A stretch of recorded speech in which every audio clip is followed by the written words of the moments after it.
What would happen if someone built a conscious computer virus? That's an artificial mind that's capable of replicating itself. The new novel coronavirus is a man-made new form of neurowarfare unleashed on the world under a secret United Nations protocol using a viral delivery system. It's to redesign and restructure the biological bloodstock and DNA gene pool of the entire human race. Coronavirus has a simple structure with its genetic material, the RNA sitting inside and protein shell coating outside. Its outer spikes can engage the receptor on the cell surface, resulting in the merger of the virus with the cell. The base pairs can be mounted into a chain in a way that functions like a computer, like a logical element. To forcefully integrate the human race into a new cybernetic evolution of mankind by redesigning and re-engineering the DNA patterns. It's like the old method with telephones, when you were dialing with sound. Every base pair has a resonance frequency. It's somewhere in the terahertz range. And if you hit the right frequency, it is opening, like a light conducting unit. And if you have a chain of these base pairs that react on different frequencies, you need a sequence of sounds to open all the fragments to make the entire thing conductive. Scientists will copy small pieces from this distinctive fragment of DNA, what they call primers. They then heat up the sample to separate the strands of all DNA inside. To make this process easier to observe, scientists add fluorescent labels to the primers, meaning the more viral bits there are, the brighter it glows. So it goes like do-do-do-do-do, and then the next part of the genetic thing is activated to either produce light or to produce poison. And this is something beautiful out of their view of the world, because if you bring this RNA or DNA into the human body, you can kind of take a radio signal and activate it from outside to produce any substance you want or to produce any light you want. Light is emotion, light is thought, light is everything. Everything we sense as experience. They can biocode the DNA so that it's integrated into an algorithm, and then this algorithm can be transmitted from cell towers, it can be transmitted from aircraft, it can be transmitted from satellites, just like a cell phone. Satellites link the sender and the receiver. A computer multiplexer routes the voice signal of the sender through microwave towers to a very specific defined location, or cell. The receiver is located and tracked with pinpoint accuracy by their biometrics, DNA, and brainwave patterns. However, the receiver is not a cellular phone. It is the human brain. So that three people can be standing right next to you and nobody's going to feel the harassment except you, because these signals are biocoded to your body's tuning only. And then they can send down V2K, they can send down any symptom they want, because they're in full control of the bioresonance of your bioenergy. Now we're in the process of building a much smaller, simpler, what I call digital conversion device. So my digital biological converter is going to work somewhat like a telephone, where it takes digital waves and converts it into sound waves so you can hear it. Only it will have a small box that you can attach to a computer to in fact receive a digital wave and convert it into a protein. Within the tubulin proteins, which a microtubule is made of, an array of electron-conducting hydrophobic pockets allow energy to pass through each tubulin in multiple potential directions.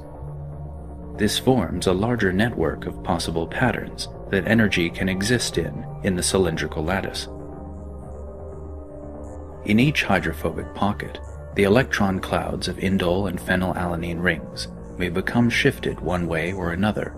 Much like a bit of data in a computer, a 1 or a 0, This quantum bit can also exist in a state of quantum superposition between both states. This alters the pathways that energy can inhabit in the microtubule. These proteins have been described as nature's robots. And if you think about it, for every single task in the cell, every imaginable task is described by Canford and Reynolds. There is a unique protein to carry out that task.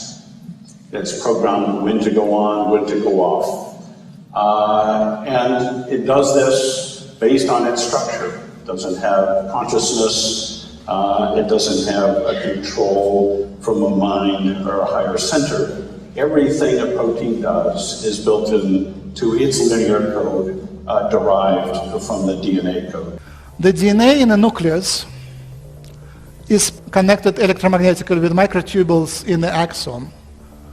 And you can see on the photograph, it's known that microtubules surround the nucleus, and there is an interface, electromagnetic, not mechanical, not chemical, but electromagnetic interface between microtubules and DNA. DNA resonance code and the brain code speak the same language. If you decipher DNA code, you will decipher the brain code. While all other research is prohibited, restricted, unfunded, the brain-computer interface is really well funded these days. Defense agencies all have open programs to develop brain-computer interface. It opens the doors for the mind control. And so the resonant frequency of the DNA is what they use to fine-tune the technology to take total control of your entire body, spirit, soul, being, and mind. It's total not only mind control, it's total human being control. And it is the essential element that allows them to manipulate your emotions so totally and completely, to manipulate your thoughts so totally and completely, to manipulate everything you do and see and hear and think and feel every single minute of every single day so totally and completely. This could be defined as a form of entanglement of the biological atoms with the background field, thus manifesting as a non-local, namely literally not there, phenomenon. In terms of physics, of course, this requires the existence of some kind of vacuum field, something that was decried for a long time, but is now established as the concept of the zero-point fluctuations that quantum field theory embraces. An implication is that ultimately DNA could be transferred or transported, let us say teleported, immaterially and non-locally as a light or laser modulation. One of the things we'll be able to do is we'll be to outsource functions of our brain. So we'll be able to outsource, we'll be able to upload our memories to the cloud. What they're doing is looking at the pattern in the brain, and then they're matching that pattern, they're putting that into a database. So if you can match the patterns in somebody's brain to the patterns in the database, you can literally start to read their mind. Remember, all this is done by a supercomputer, okay? By an infrastructure already in place with these exascale supercomputers sending out signals via towers, satellites, and mobile platforms. You know, each exascale supercomputer is capable of 1 billion, not million, billion calculations per second. Every time a word comes up, you know it. Oh, that word came up for that individual. Now, will the patterns be identical in every person? Probably not, though the information will be stored in slightly different places. But it wouldn't take long for you to train a machine to read your mind. Now, that's just the beginning. They may be able to have algorithms sophisticated enough, and they get enough samples, enough data, that the AI could actually learn over time what the general rules are for different words, and then you could apply it to anybody. You know, the NSA has supercomputers now that they put in Bluffdale in Utah. 1 million square feet of supercomputers. So everything just goes into these monster hard drives, and that way they can go back at any point and ask the intelligence of these machines to come up with diagrams of people that communicated or the actual dialogues. The data is sent to the computer and then it is rendered. And from what I understand, that's where this technology is right now. The cutting edge is trying to marry, the software that's used to render it on the computer and the actual detecting of the signal and the hacking of the signal within the human mind. We need to be able to look down at the level of the genes and the proteins and the cells, and to look further up as how these build together to produce all the magic that we know the brain produces. So the way we're going to do that is to build a kind of Microsoft for the brain, or Google for the brain, where we're going to bring all the information that we have ever accumulated on the brain and bring it uploaded into this environment. And what we are trying to do here, your friends and family, this organization, is to use this precious knowledge to build machines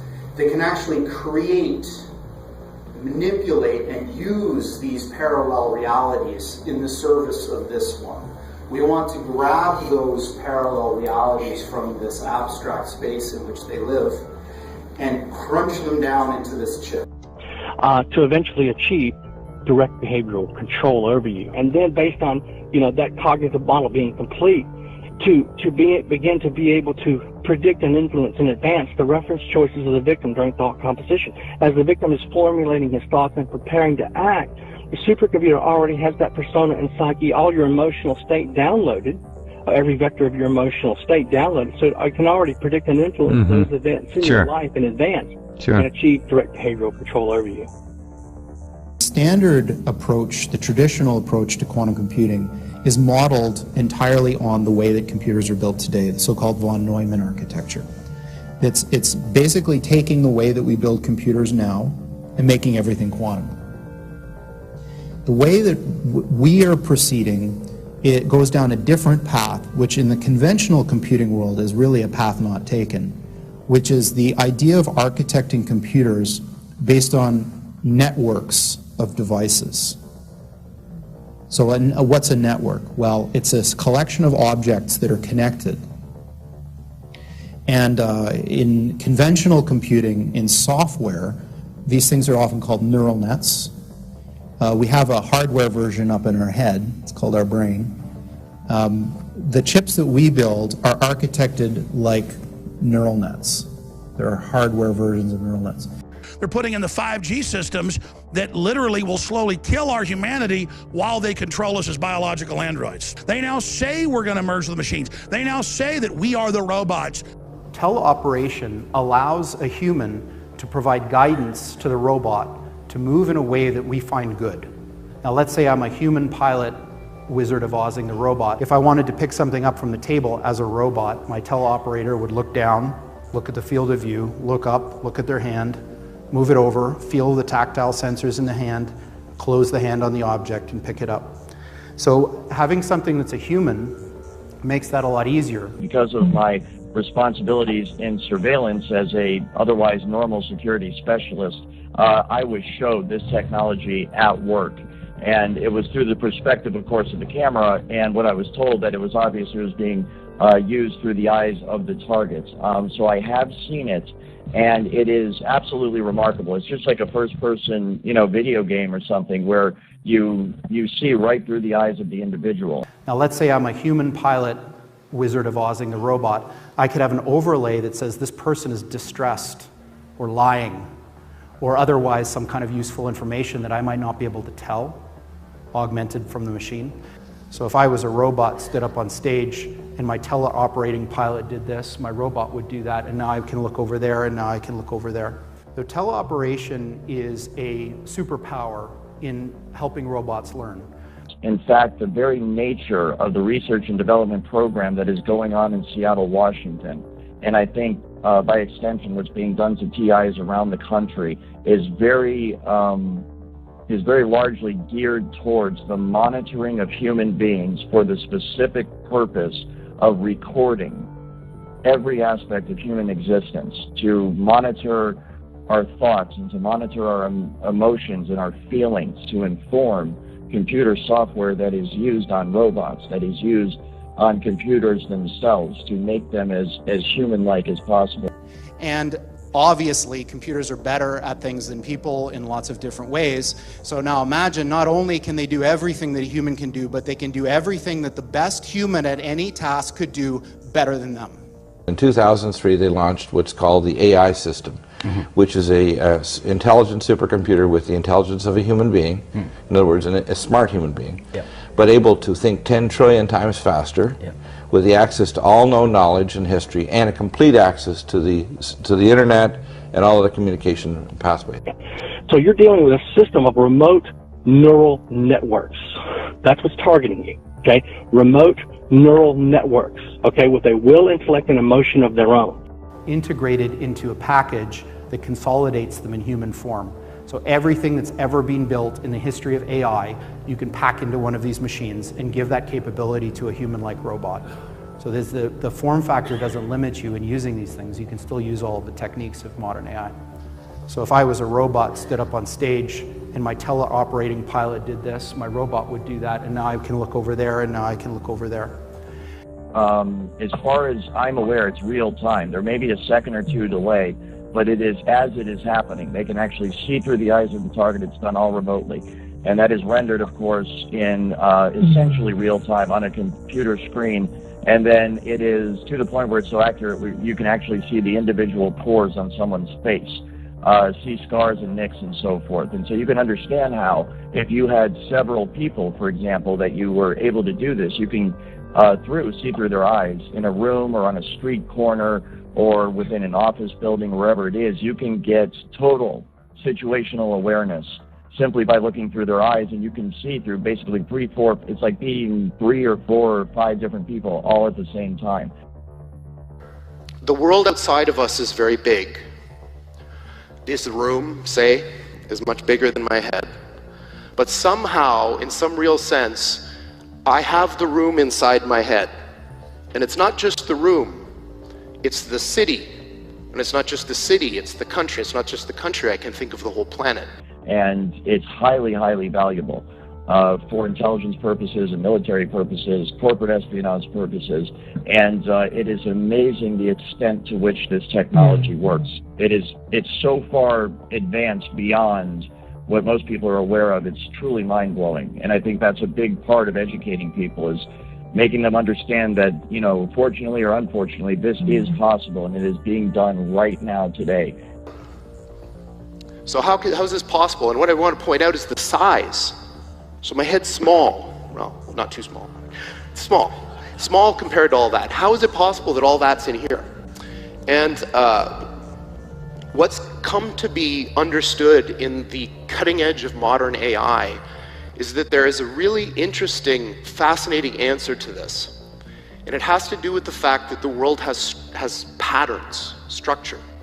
So you may be familiar with fractals. So fractals look very complicated, but they're generated by a tiny little thing that you can write down in a few numbers. And the world is like this. Images, like natural images, like what I'm looking at, have so much structure that they can be shrunk and compressed into a very tiny, what AI people call representation.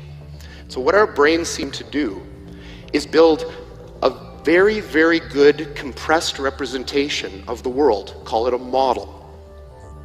So just like if I have a building and there's like a blueprint or a scale model of the building, imagine I have the whole world and all of its concepts, and I shrink it down into this weird compressed representation so that it fits inside my brain. It's the Human Mind Project, the Global Brain Project. President Obama just recently funded a whole bunch of scientists to decipher the mind. Well, our previous president, same thing, George Bush, said the same thing. They're trying to decipher every possible thought and uniqueness due to culture and language and whatnot. So you can push your biosignals to the cloud through a few API calls. Then we have a large amount of sophisticated signal processing that's spun up to make sense of that data. And then with a few more lines of code through, again, a simple REST API, you can get back a meaningful result. And all that happening in real time. It's a scary proposition to think that every biosignal from us will be one day measured. But if it is, I'd like to know that I'm in control of that data and not the NSA. Oh, absolutely. Catherine Herridge continues her reporting on a place where all that data is heading. Bluffdale, Utah, 25 miles south of Salt Lake City, the NSA is nearing completion on a gargantuan new project. It's named the Utah Data Center. The NSA Data Center was conceptualized in 2004 under the codename Hive. It is said that this data center is capable of storing a yottabyte of data.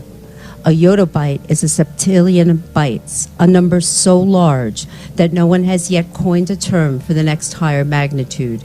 Prior to the yottabyte, the largest unit of measure for data was an exabyte. 1 million exabytes equals 1 yottabyte. Eric Schmidt, the former CEO of Google, estimated that the total of all human knowledge created from the dawn of man up to the present, if digitized, would only total 5 exabytes. Yet the NSA is currently planning a second data center in Fort Meade, Maryland, to handle the overflow from the Utah data center, and it is projected to be 2/3 the size of the data center in Utah, at a cost to the taxpayers of approximately $1 billion. We are paying for our own enslavement and cyber imprisonment.